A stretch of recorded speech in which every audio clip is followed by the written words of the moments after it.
Hey guys, welcome to night 7 coverage of the N1 tournament. We're talking about August 27th. You can see it there on my board. I keep for us a little bit of notes. It's going to be a great show. It's been over a week since I've done a Pro Wrestling Noah video because Noah took off from the 20th to the 27th. And here it is. I believe it's the 29th or 30th as I record this.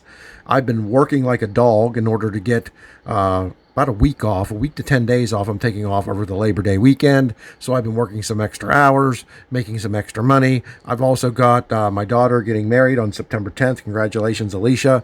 So I got a lot of time off coming up. So I've been working like crazy as that time is getting here. So covering these two shows especially, September 3rd, I should be able to easily cover, but these two shows, the 27th and 28th, has been a little difficult to get the time, to find the time to do it. So here I am with the 27th. I'm hoping to do the 28th very, very soon. Maybe tonight if I can make myself do two shows in one night. Sometimes my voice gets tired, guys. And if not tonight, very soon, before the 3rd, and get that up. Thank you for joining me. Thank you for your subscriptions. Thank you for your comments. Please subscribe if you haven't. I would greatly appreciate it to help get this out on YouTube in their algorithm a little more. But welcome, and let's jump right into it. It kicked off with the GHC heavyweight champion Kenoh, one of my Congo boys, the leader of Congo, taking on Anthony Green, the excellent guy Gene, who showed up in Pro Wrestling Noah in style. Here we see Kenoh taking him down. This was a pretty good matchup, guys. I mean, Anthony Green has done more than prove himself. Here you see him flying out of the ring, hitting a tope suicida on Kenoh. And Kenoh went to work on Green on the outside, but at one point went to kick Green, who was up against the ring post, and Green ducked. Then this caused Kenoh to kick the ring post. And this match sort of turned at this point. I don't want to say turned, but what it really did was gave Anthony Green a larger advantage, or allowed him to keep up with the champion, I believe. Now, that's not saying Green is bad and Kenoh would have just destroyed him, but you got the feeling, and I think even Stu and Mark pointed this out on the English commentary, that Kenoh was trying to make quick work of this. He wanted to get done and move ahead and try to win this block and get to the finals. But again, here you see Green working over Kenoh's leg, because when he missed that kick, that is what Green concentrated on, and it helped him out. He missed the walking, talking, flying at this point early in the match, tried to hit that. Kenoh just stepped back, shoved him to the mat, and took over.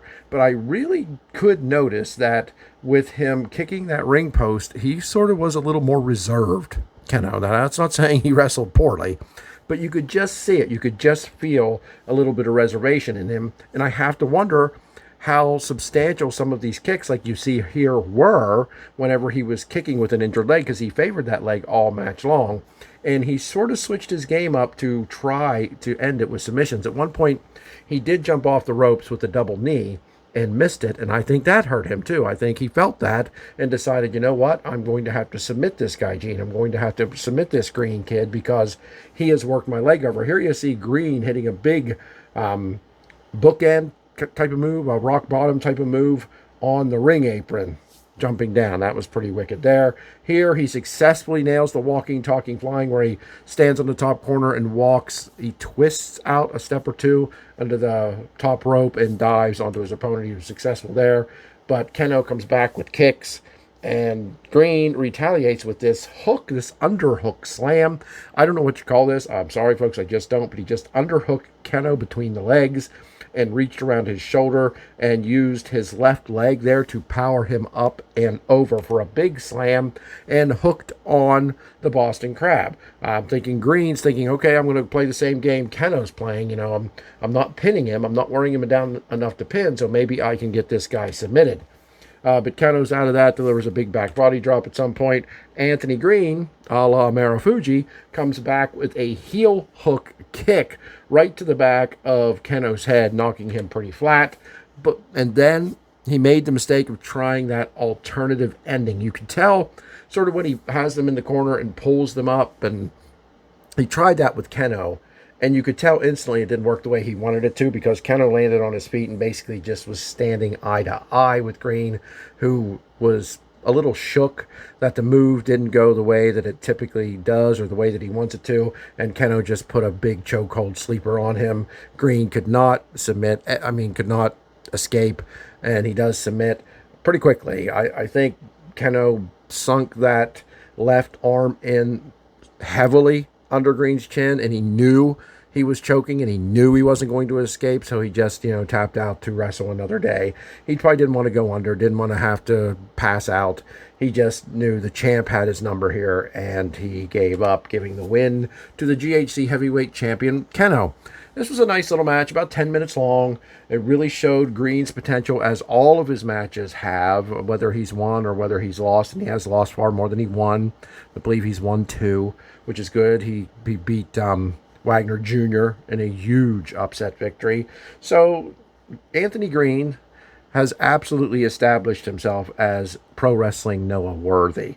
But Keno, your big winner here, and he's at the top of the block, hoping to win this tournament as the champion. We'll have to see how things pan out the rest of this show, and of course the show that's on the next day, the 28th, which we will cover here soon as well. Let's move on to the second match. Second match of night 7 was very solid. I loved that this match was under 10 minutes. I don't need all my matches being short. I know a lot of people think that's why I want every match to be short, but that's not what I'm talking about. But I love good, solidly worked, look like a fight matches that don't have to take a long time, and that's what this was. Masa Kitamiya versus Kenya Okada. Now, yeah, Kenya Okada has not won a match, and is likely not going to, because he loses here, spoiler. And next he faces Nakajima. But he has looked amazing in this match. Now, that said, I have no problem with that. But that said, I'm starting to get a feeling, I'm starting to get a sense that this Japanese audience isn't loving this. Now, not saying anybody was against Masa Kitamiya here at all. You see him picking up. He worked over the legs of Kenya Okada, trying to lock on that prison lock, of course. That's what he's going to try to do. Kenya Okada utilizing his kicks. And mistakes like this made by Masa Kitamiya as he dives and charges in for a spear in the corner. Okada's out of the way, and Masa Kitamiya rams his left shoulder hard into the ring post. But getting back to what I was saying, there's a high knee lift from Okada. I really think this Japanese audience, they didn't boo, of course, they lightly applauded, but you just get a feeling, you just get a sense that they want to see Kenya Okada really established. Now, they did go a long way in establishing him and putting him in this tournament, having him beat Yoshiki Inamura to get into this tournament, absolutely. But he's going to finish with 0 points, and I just get the feeling the fans don't love that. But here you see he gets a octopus stretch, an abdominal stretch on Masa Kitamiya, and like every single one of Okada's matches, he's in it till the very end. He just does amazing and looks great. The story of this match is he kept Masa Kitamiya from locking in a prison lock. 3 different occasions, Masa Kitamiya tries to lock in a prison lock, and all 3 occasions Okada blocks it and says nope. At one point, even reaching up and slapping Masa Kitamiya as he sat down with the prison lock before he could really get it in tight. Okada just reaches up and open palm strikes him across the face and knocks him dizzy. Didn't knock him out, but knocked him loopy enough that he got out of the prison lock before it was fully intact. I mean, he did a great job. There you see a big gut wrench suplex by Okada. He's as strong as an ox. But, of course, you got Masa Kitamiya, more experienced and definitely stronger, I believe, clipping the back of Okada's leg. And that Kitamiya is great at concentrating on your legs and wearing you down. And so when he gets that prison lock on you, there's a big clothesline that you'll tap. I mean, he's tapped out some amazing wrestlers here. There's Kenya Okada fighting back with more kicks, but Masa Kitamiya would catch them from time to time. And there he's delivering an upper forearm shot under the knee, again wearing down the legs of Kenya Okada. There's the slap I talked about. Masa Kitamiya, this is the 3rd attempt at the prison lock, but as he comes down with it to try to finish it up, can't really see it there, it's a little blurry, but Okada just reaches up and open palm slaps him in the side of the head and gets him to break it. And there you see it, it was broken, and they're wearing it down. And now Kenya Okada, I believe, did try this move a little bit too often. You can't fault him for it. This is how he got into this tournament. But where a wrestler charges past him and bounds into the ropes and comes back, Okada will leap up from the ground, follow them into the ropes, waist lock them, roll backwards into this bridging pin attempt, and that's how he beat Yoshiki Inamura to get in to this N1 tournament in their little mini match, their mini tournament match to get into the tournament, the qualifier match. But this didn't work. Masaki Kitamiya powers out of it and immediately goes to the stretch muffler. Immediately. Instead of trying to lock in the prison lock again, Masaki Kitamiya is figuring, hey, I've already worn down this kid's legs, right? I've already worked them over as much as I can, as much as I do, doing what I do all the time. I'll go for something else. It just showed ring generalship. It showed intelligence. It showed strategy. And it worked because Kinya Okada tapped out to the stretch muffler after having his legs worn down. Masaki Kitamiya showed, hey, I love the prison lock. I want to get it locked in, but if I can't, if someone resists it, I've got other ways to win a match, and he does it with the stretch muffler. Great showing by Kinya Okada once again. But once again, he comes up short. I'd love to know from you people, are you ready to see Kinya Okada start winning matches? Again, he won a big match to get into this tournament, but he's not going to win one match in the whole thing. Who should he have beaten? You know, who should he go over? Who should be the person who loses? The big now, Yoshiki Inamura is a good name, but he's still on the rise as well. Should he have beaten Masaki Kitamiya here? Should he have beaten somebody else? He came close to upsetting Kaito Kiyomiya. I don't think they could have pulled the trigger there. Not if they wanted, because Kitamiya had already lost 2 matches. You can't, if you want him contending at the end of this, you can't lose 3. But I'm interested to know your thoughts. Is it time for Kinya Okada to get some wins, more wins, bigger wins? Over who? Get in a program. Not a title, right? He's not ready for that yet. But where should he be at this point in his career in Pro Wrestling Noah? But big win for Masaki Kitamiya. He has looked great in this tournament as well. He's not going to win it, unfortunately. I would have been all for that, or at least getting to the final. I really like Masaki Kitamiya. But I think he represented himself as good as he ever has. And I think big things are in his future. I wouldn't be shocked to see him contend for the national title very shortly down the line. But we'll have to wait and see. Next matchup on night 7 of the N1 tournament was a good one, another good one. I really enjoyed this. Hideki Suzuki versus Higio del Dr. Wagner Jr. Now, I say I really enjoyed this because I am a fan of catch as catch can wrestling. Of that, there is no doubt. And again, I've said it before on the show. I'll say it again. I'm not out here saying every match needs to be catch-style wrestling. Of course not. But it wouldn't make me angry if done well. And Hideki Suzuki, much like Funaki, does this stuff incredibly well. And he takes his stablemate, they're both members of the Segura Army, takes him down and works him over with his style. Dr. Wagner did his best when he managed to get to his feet and gain some distance. But when they were in close quarters, Hideki Suzuki controlled this matchup. As you can see here, he takes him down with an arm bar, holds him there. Here, Wagner Jr. got an advantage, but Hideki Suzuki uses some role-breaking tendencies, just a little bit, just a touch, some aggressiveness, and pretty much tugs at the mask, threatening to pull the mask off. The referee comes in and cuts it short, but, got him a little bit of an advantage. I think he got into Wagner's head a little bit, and Hideki Suzuki reverses this around with a front chin lock. Here we go. Wagner Jr., again, when he created distances, he looked good. When he came off the top rope and threw him over with an arm, with a monkey toss, a hip toss off the top rope, that was interesting. Now, Suzuki jumped right back up from it. It didn't do much damage to him, but this is where Wagner Jr. was in his element. Nails a big drop kick shortly after that, working well. Here, Wagner Jr. tries to go through the ropes with a tope suicida, and Hideki Suzuki meets him with a gigantic right forearm blast, the uppercut, the European uppercut, if you will, as he comes through the ropes.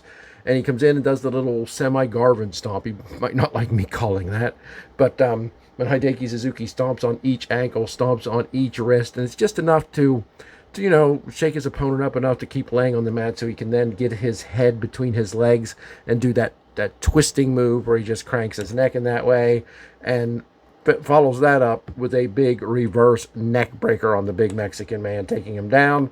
But, Wagner Jr. is so thick and so stocky. Moves like that do damage to him, but not for long. He's up and delivers a big lariat to Hideki Suzuki, and then gets him in an octopus stretch here. Really, he ended up getting more control of that left arm there, tucking it under and pulling back. But Hideki Suzuki just pretty much stumbled, tumbled, fumbled into the ropes and broke that move up. But when he got out of the ring, this allowed Wagner Jr. to run across the ring and finally successfully nail that tope suicida.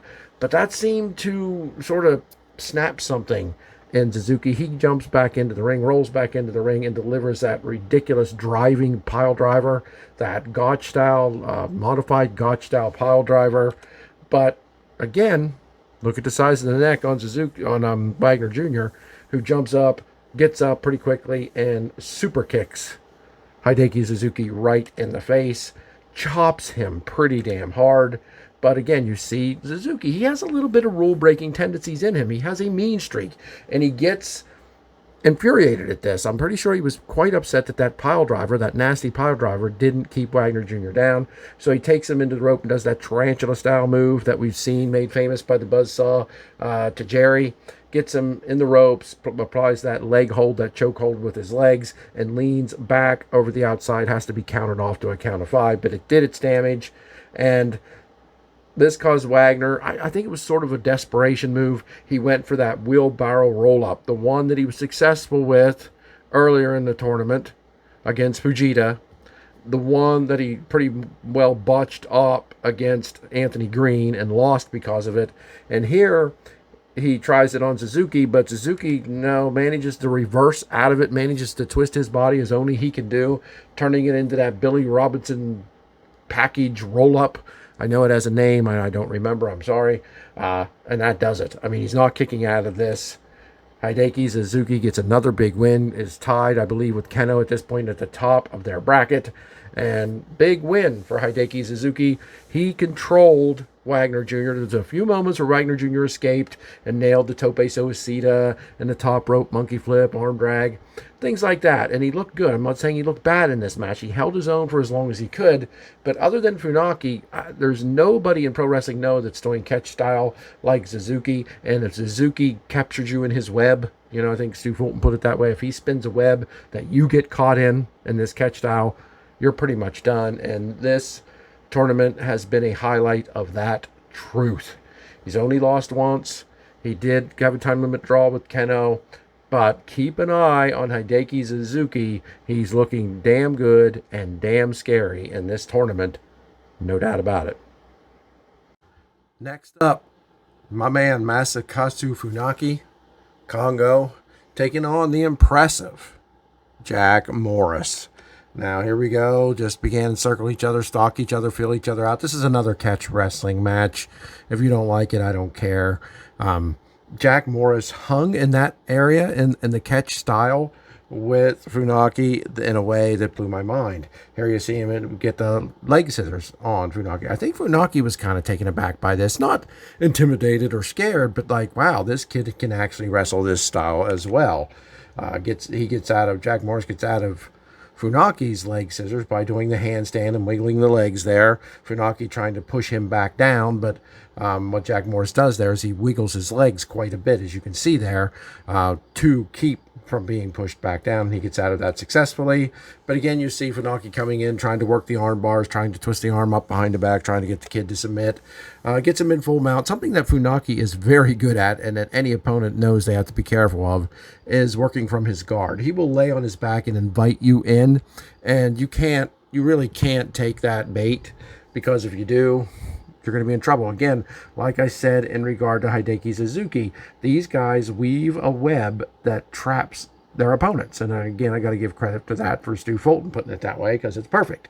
And that's what happens. You cannot think you have him in a bad position and just jump in, or things like this will happen to you, where Jack Morris almost got choked out. Now, again, Jack Morris looked impressive here. Yes, he was caught in Funaki's holds numerous times, but every single wrestler on the face of the planet that wrestles Funaki gets caught in his holds. The question is, can you break out of them? Here, it looked like it might have been over. This choke was in deep. It looked like Jack Morris was going out, but he manages to stand, and this is his core body strength. This guy is built. This guy is a rock. He gets to his feet and falls, basically runs, stumbles, falls hard into the corner, breaking Funaki's chokehold on him and giving Jack Morris second life. As you see, he comes in with the drop kick to his seated Funaki there, Masakazu Funaki. tries the Tiger Driver, which is probably a smart move. You know, if he hit this Tiger Driver, it probably would have been over because he has an amazing Tiger Driver. And here he's trying to hit it, but he does not get it. Instead, Funaki knocks him down and comes in with one of those running soccer kicks, taking the breath out of Jack Morris. And again, going back to the attempted choke, you can see Morris using his left arm there, fighting off the clasp, trying to fight and successfully fighting off the full choke here. It's bad, as you can see by the look on Morris's face, but he fights it off and works his way out of it and delivers a step up enziguri to knock Funaki down and follows it with a spinning cutter F5 type of move on Funaki. But that just enraged Funaki. He did get a 2 count on him, but Funaki was up and hit his pile driver, that huge move that pretty much takes anyone out. And that's exactly what happens here. Funaki is your winner over Jack Morris in a terrific matchup. Jack Morris, again, can wrestle any style. That is clear. This kid has something special. I am glad he is in Noah. He has won several matches in this tournament, including upsetting Kaito Kiyomiya, who looks on his way to get to the end of this tournament, very possibly. We'll have to wait and see on tomorrow's results. But Jack Morris defeated him along the way in his tournament journey here, and that is impressive. But Funaki gets the win here as the master of the catch style. Yes, I would say even better at that than Hideki Suzuki is, because he's defeated Hideki Suzuki in a title match for that national title. But hey, both great guys, both great wrestlers, but I'm a little partial to my Kongo guy. Good job to Funaki. The question about this match was one: could Masaki Mochizuki redeem this N1? Now, he's only won one match, but beating Kazuyuki Fujita would redeem him. It would make him a star. It would make... I don't know what term to use. Mochizuki is a good wrestler. He's a very good wrestler. He's a star in Dragon Gate. He was part of the M's Alliance in Noah, and you never really want to face him as a wrestler because he can beat anybody. But he's had a very, very bad N1 this year, having only won the one match. But beating a monster like Fujita would redeem this tournament for him. It really would. Could he do it? No. I mean, don't get me wrong. Mochizuki showed a lot of heart, fought really, really hard here, but Fujita just controlled the entire match, including here outside the ring. Now, there were times where here's Fujita slamming Mochizuki on the apron and slamming him into the corner post and getting him down and getting him in all kinds of knee bars and ankle holds and arm locks. And Mochizuki's just fighting with all of his might just to survive. Here they are pounding on each other, and you know who's going to win a battle of that. But there were times like this where Mochizuki would find an opportunity to get some offense in on Fujita, and here you see him wrapping his left leg around the ring post, and he then goes into sort of like a standing figure four, which does make sense. Trying to put someone in a figure four around the ring post is crazy difficult. Can easily give yourself a concussion when you fall backward with it. It's just a pain in the ass to do. It's a pain in the ass move. And here, he does sort of a standing figure four, putting all of his weight into it, which makes sense. But the thing is, nothing, including this ankle lock, nothing that Mochizuki did much to Fujita. Now, of course he felt it. You can see by the expression on his face he was feeling this. He felt that standing figure four against the ring post. He felt his kicks and chops. Of course he did. Mochizuki's not like a child and does no damage, but it just was never enough, including this running soccer kick. Because right after that, this wasn't really the Beast Bomb. I know Stu Fulton called it that on commentary, and I'm certainly not knocking him. He's much more involved in Noah officially than I am. But this was sort of a, I don't know, half-assed Beast Bomb, because they were in the corner, and Fujita sort of positioned his legs up around his shoulders and walked out and threw him down. But he didn't really put all his weight and muscle behind it. So to his credit, though, Mochizuki was not taken out with this. He got back up and continued fighting, including, as blurry as this is, including his coming in with this running open palm strike on Fujita, which this was his biggest move. This got to Fujita, as you can see here, more than anything else Mochizuki did. This rocked the monster. Now, it didn't take him out, but it rocked him pretty damn good. But what it did is it charged him up as well. Look at him. Look at the monster stalking his prey. This is after he struck Mochizuki. And look at Mochizuki. He's practically out on his feet there. His eyes are glassy. And he's trying to focus. And there's Fujita just waiting for him to turn back around. And he nails him with a big headbutt. Old Iron Head, as they call him.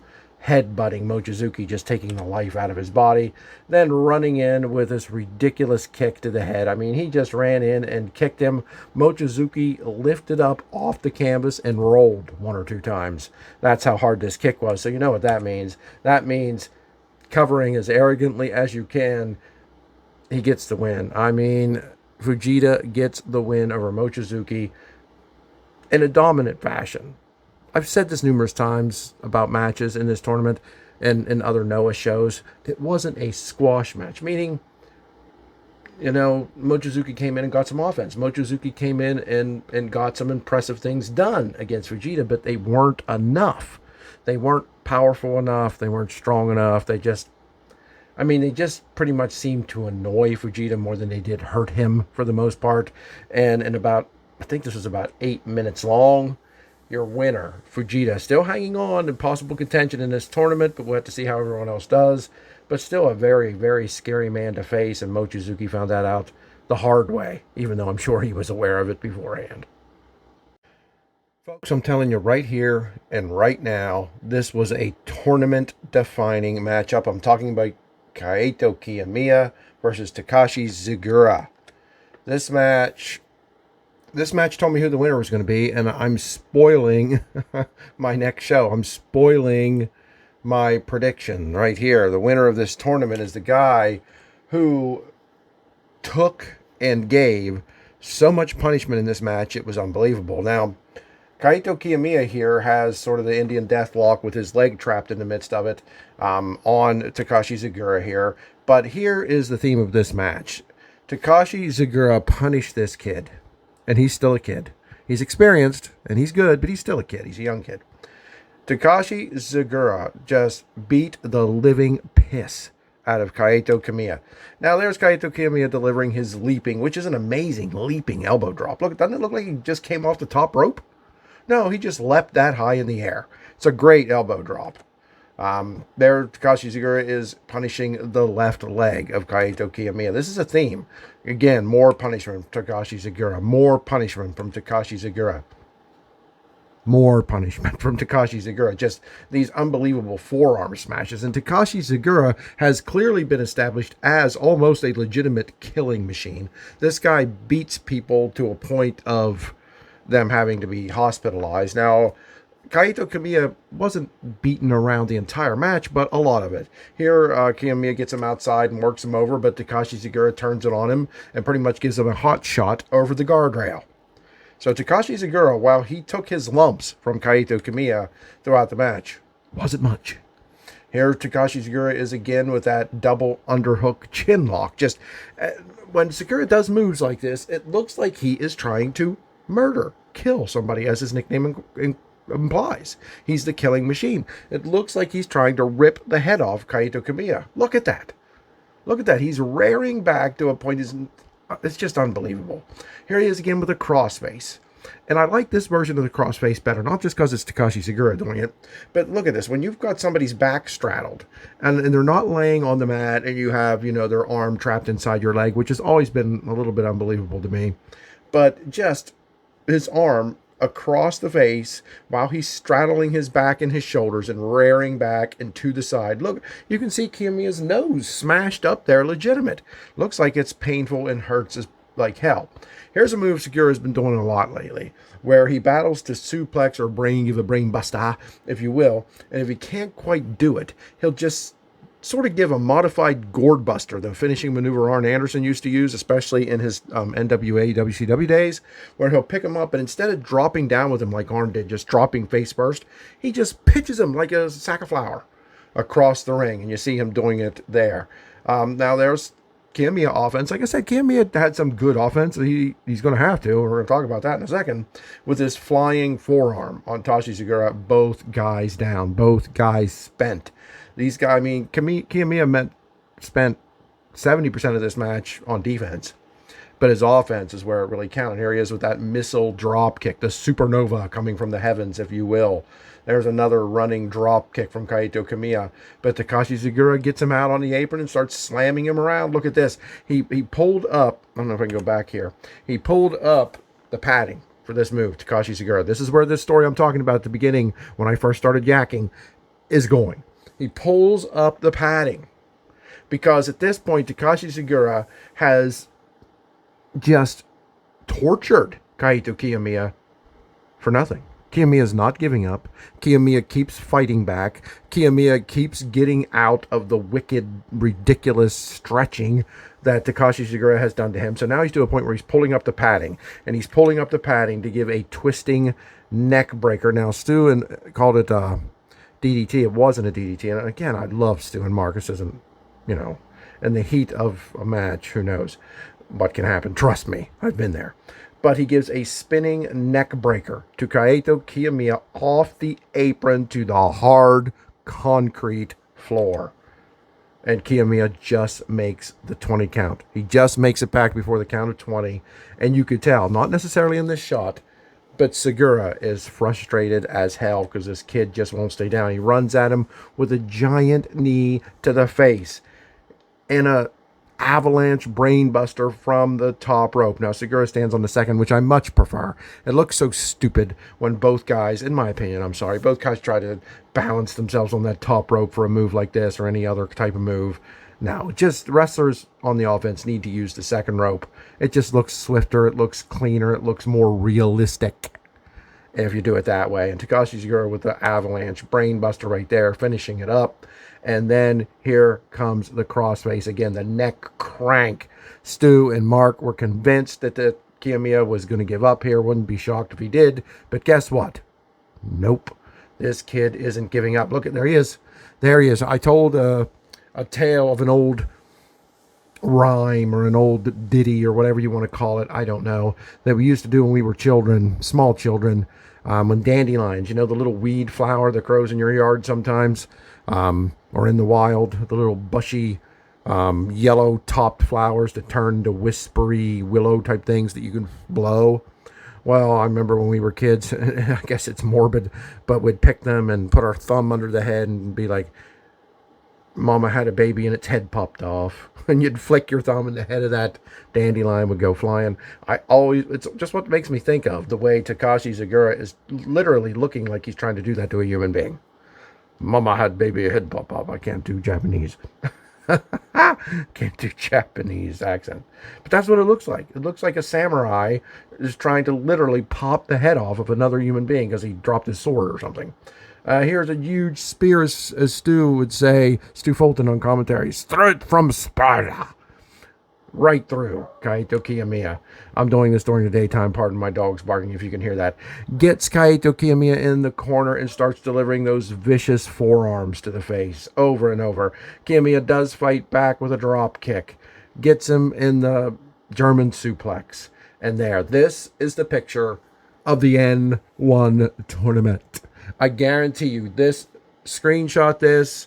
Find this in the match, screenshot it yourself. I'm going to put it on my Twitter eventually if you want to find it there. At @ALevelle, at ALEAVELLE.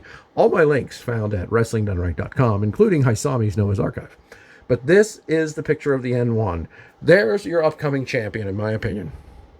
That's what this match alone has shown me. This match alone has shown me there is your champion. We'll continue. Sugiura. More punishment after this. In with a big running lifted knee to the midsection. Running lifted knee to the chin. And here he is, Kaito Kiyomiya. Here's a second picture that is going to give you the answer of what the N1 is about. Right there is your eventual champion. And I typically don't call this. We're not even done with this show. We have 2 more matches. But I'm telling you, that's what the story of this match was to me. I could see it. The picture was painted as clear as day. As clear as day. Because here comes Kaito Kiyomiya back with the Shining Wizard. This was a step-up knee, sort of, but it's a modified Shining Wizard that he's won a match with before. But this is Takashi Sugiura, and this from a man who's been punished and brutalized all match long. As you can see, Both of them down again after that modified step-up Shining Wizard. Here he comes with a second. There would be a third. There would be a fourth. And there would be a fifth Shining Wizard. 5 Shining Wizards in a row to take out and take down. Takashi Zagura loses the match. Kaito Kiyomiya, your N1 winner. I'm predicting it right now after this match. Right there. The Supernova. Kaito Kiyomiya. Why am I predicting this so early? More matches to go in this card. Another card to go. I'm going to cover after this. The card from the 28th, night 8. This match told the story. Takashi Zagura was amazing. Takashi Zagura was cutting through this tournament like crazy. Even if he wasn't, Takashi Zagura is a beast. He's a killing machine. He's a monster. He will just beat you. Now, is there a big shock that he lost this match? Not necessarily. That's not what I'm saying. What I'm saying is if you follow the psychology, folks, and I know most of you don't understand psychology anymore because it's dead in professional wrestling, but the psychology here showed you a kid who lost his first 2 matches, storming back, winning his next 4. Maybe this might have been the 5th. I think 4. I think he's at 8 points. And with another match or 2 to go, doesn't matter. It's over. Okay? Doesn't ruin the tournament. I'm still going to love this tournament. Great, great matches. My God, just give me a bunch of single matches like this that don't mean anything other than singles matches, and I would be in heaven. You don't get singles matches like this in Japan. Not in any company. You just don't. And I love that just in and of itself. But I'm telling you, this match said, you can't beat this kid. He took the punishment of Takashi Zagura. Brutal, horrible, hideous punishment that the average person could never take. The average wrestler, the great wrestlers could never take. He took punishment and continued to go. Reverse neck breaker off the apron to the concrete floor, for crying out loud. That's just one, but that was the biggest one. And refused to lose. Refused to give up. And there have been people who've been pointing that. I mean, Masato Tanaka seems to show that in every match.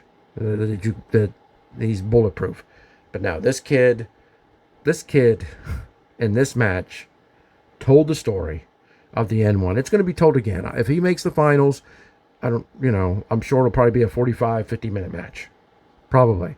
Against a star in the world of wrestling. And he will overcome and he will win it no matter who it is.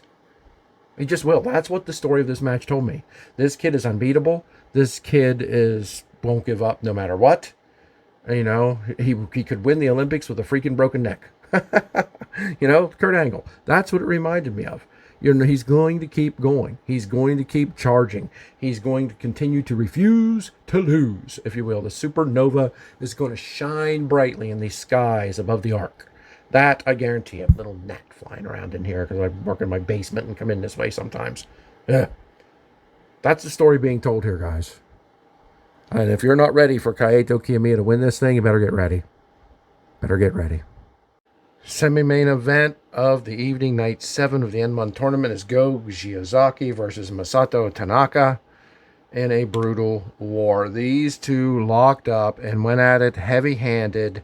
I should say heavy elbows and forearm smashes from Tanaka and heavy chops, of course, from Go Shiozaki. These two just tore into each other. I noticed that Hisami reported in her report of this match, this would fit in Pro Wrestling Noah's golden era. Great way to describe it. These two just brutalized each other. This was your match.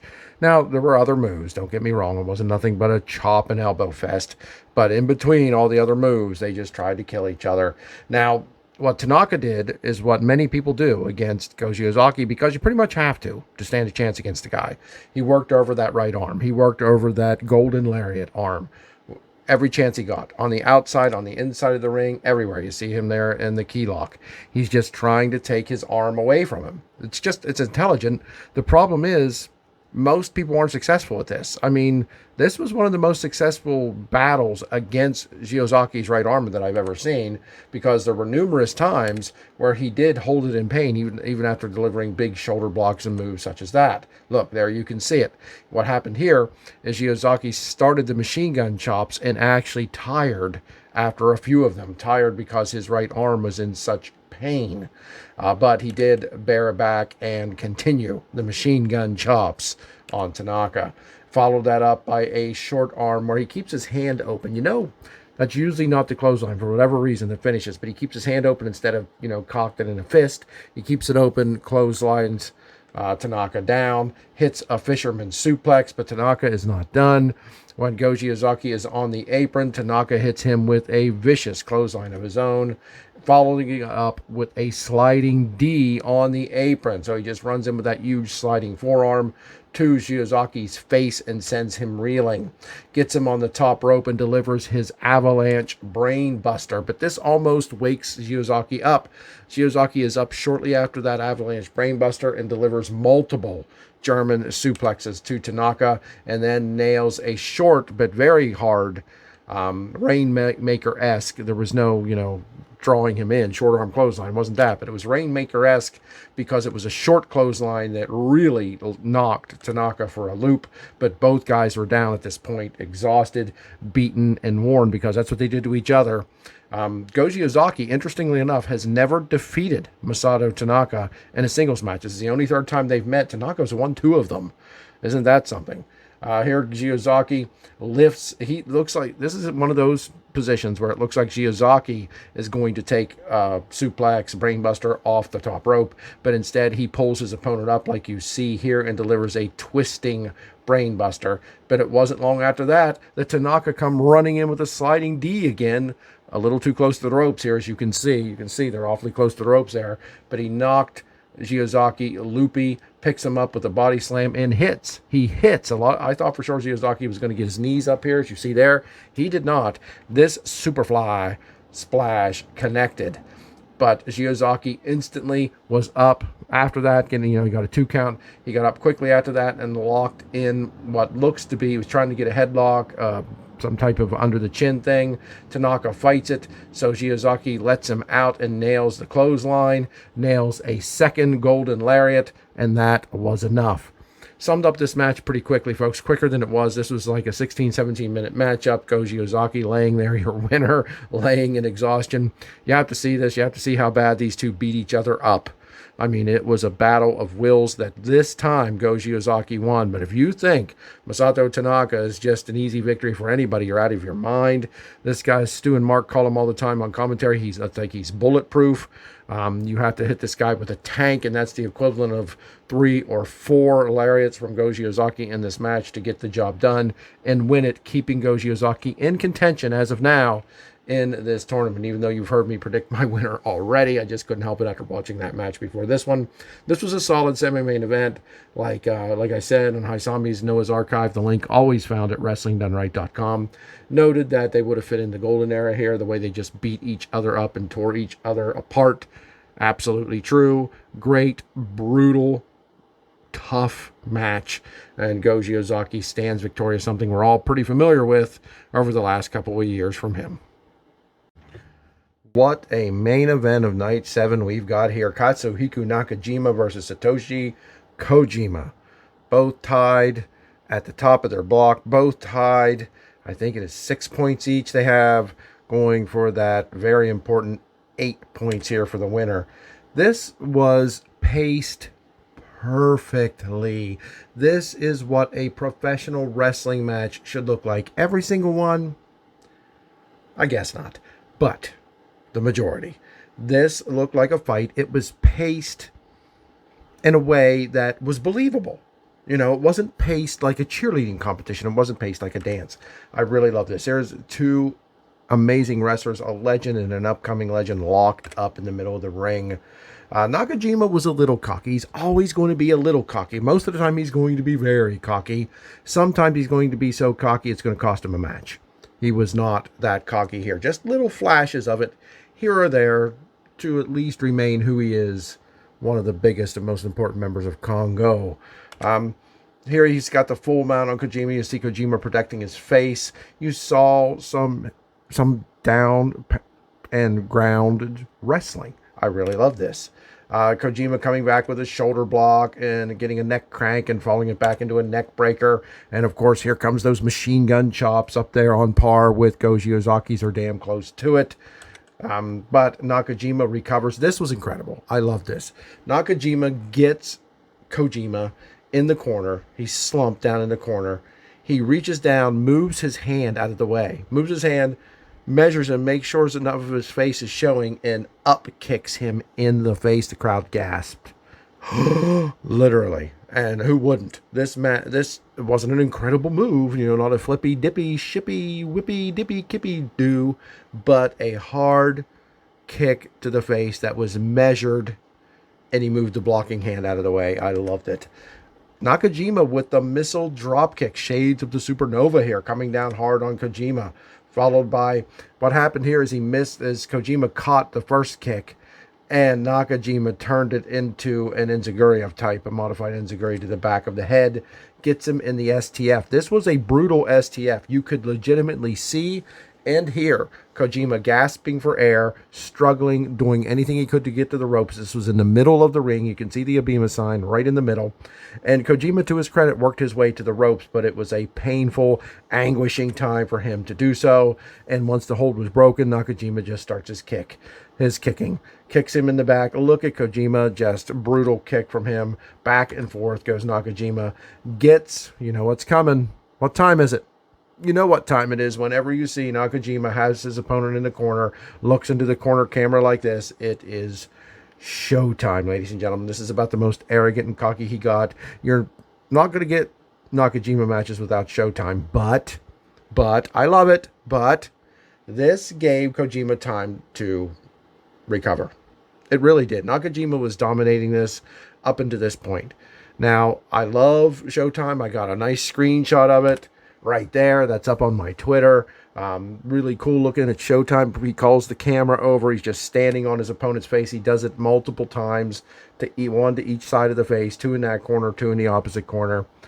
And while it's humiliating and I'm sure somewhat painful, it's nowhere near as painful of the moves these men endure all match long. And I believe Nakajima, this hurt him a little bit here, because he just desires to show off, to do the showtime. And hey, we want to see it, right? I'm not going to say stop doing it. But this gave Kojima time to recover. It really did, because shortly up, he was up after that, delivering a shoulder block, taking over. Gets the machine gun chops again, this time more brutal. Starts going into the Kojima moves, the Koji cutter coming down from the top rope. Not the Koji cutter, but the elbow drop from the top rope to Nakajima, followed by the DDT. Now Nakajima does fight back and gets Koji out on the ring apron. And this is dangerous because Kojima has this wicked DDT he does on the apron, dropping straight to the floor. But here, Kojima fights that off and kicks Kojima hard to the chest, knocking him down to the ringside barrier. As Kojima recovers, Nakajima is still out there and delivers a swift punt to the chest and drops Kojima down. But here is the dreaded move. When you're on the apron with Kojima, you've got to be wary of. And this is that DDT. It's not just a fallback DDT. It is a jump down to the floor DDT. Now, the opponent is DDT'd on the apron. His head, luckily, stops on the apron, and as lucky as that can be, I suppose.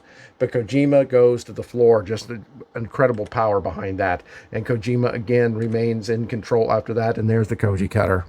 There's the Koji cutter. Bam! Right down to the match. Things are looking a little scary for Kojima here. And look at this. It's a comical version of it. But Satoshi Kojima gets his own mocking sort of payback showtime on Nakajima as he puts his weight. I actually think Kojima's look how he's grasping and pulling on those ropes to increase, even though he only has 1 foot on the face of Nakajima, he is pulling hard. Look at the grimace on his face, pulling hard to put that weight on his chin and throat area. I don't want to say it's better than Nakajima's, but Nakajima's more about showing off, more about showtime, more about, hey, look at this, cameraman. And Kojima's more about, I'm just going to put every ounce of power I can in this. Just an important note there. And he hits a ridiculous cravat cutter off the top rope on Kojima, followed by one of his incredible lariats. But Nakajima kicks out at 2. Nakajima had the heart in this matchup, no doubt about it, and picks up with a Saito suplex Kojima and delivers it. But Kojima is up and delivers one of his own. Both guys down, both guys out. But as Mark Pickering pointed out on English commentary, I love these little details these guys will throw out there. Kojima is face down. Nakajima is face up. Kojima will have a harder time breathing in this situation, getting full breaths of air in. It'll be a little tougher than Nakajima, who's laying face up. That's an important detail that you don't want to miss. And here comes Nakajima back with some boots to the face, some boots to the sternum. But here's cockiness coming in again. It costs this guy sometimes, too often, backing up, laying off the offense, feeling so secure in that he's dominating this match. He's telling Kojima, get up, I'll wait for you, stand up. Kojima does stand up. Nakajima kicks him back down, but then backs up again and motions for him, get up. You can see it here. He's just waiting on an opponent like a legendary, like the legend, Satoshi Kojima, to get up. But no, he begins the back and forth volleying kicks to the front, to the back, to the front, to the back, over and over and over. And then he gets a running penalty kick. But Kojima is up after this and delivers his own brainbuster to Katsuhiko Nakajima. Now, that is Nakajima's finishing move. And there Kojima is nailing it. I think that inspired, I think that motivated, I think that woke up Nakajima. Again, not that he necessarily needed woken up, but it really snapped. Something snapped in him whenever he was on the receiving end. It was a good brainbuster, but nowhere on the level that Nakajima delivers. And Nakajima hits, I don't even know what this move was. Is it sort of a modified cradle suplex? He hits that hard. That doesn't get the job done. Kojima kicks out, so Nakajima kicks him hard in the back of the head and delivers his own vertical spike brainbuster, baby. You know what that means, right? Terrific matchup here. There's your pinfall victory. Katsuhiko Nakajima. He is your winner. Great stuff. You know, I'm a great respecter of Satoshi Kojima. I was one of the few guys out there telling people to lay off of this man, and he soared in this tournament. I mean, he was almost unstoppable. He didn't lose many matches at all. But Nakajima gets the job done. Kenoh got the job done. Kongo really doing good against the legend. Nakajima there stands victorious. He stands a shot at winning this for the third time. It'll all come down to the next show that was on the 28th that I'll be covering soon. But Nakajima's there at the top at the end once again. Amazing, amazing professional wrestler is Katsuhiko Nakajima. If he could control that arrogance and that cockiness, like he still has to have it. It's who he is. His swagger is who Nakajima is. So it can't go away. But if he can put it in check when it needs to be, and he did a lot in this match. He did that a lot in this match. And he wasn't overly cocky and arrogant. Knew he couldn't be. And he gets the win because of it. He's one of the best wrestlers in the world. He's one of my favorite wrestlers in the world. And this was another 10 out of 10 tournament. 8 matches in this. Great stuff. I loved it. Can't miss.